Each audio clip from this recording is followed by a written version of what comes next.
各位弟兄姊妹同埋各位牧長來賓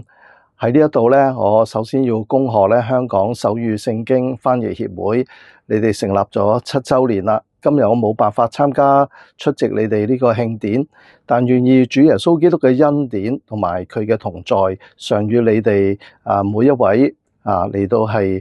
繼續恩待你哋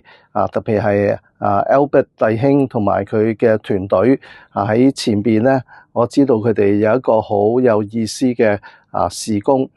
就係佢哋計劃喺未來嘅7年咧佢哋會係將新舊約聖經裏面最少19卷嘅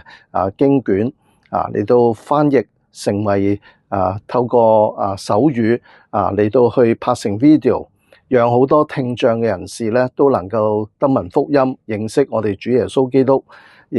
並且咧能夠佢哋接受佢呢一個救恩亦都可以栽培咧呢一班聽障嘅弟兄姊妹，佢哋能夠可以作主耶穌基督嘅門徒喺呢個好特別嘅時代，我哋知道我哋需要同心努力亦都咧我哋睇見有唔同嘅福音機構都以2033年為一個目標，能夠將呢一個世上所有嘅各族各方各民佢哋所需要聽見聖經嘅佢哋嘅 mother tongue 嘅語言咧嚟到係作出聖經嘅翻譯，同埋咧係喺呢一個混亂嘅世代，讓佢哋有神嘅話語嚟到每一日引導佢哋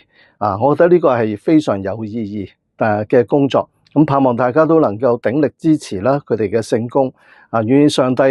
與你哋每一個人同在。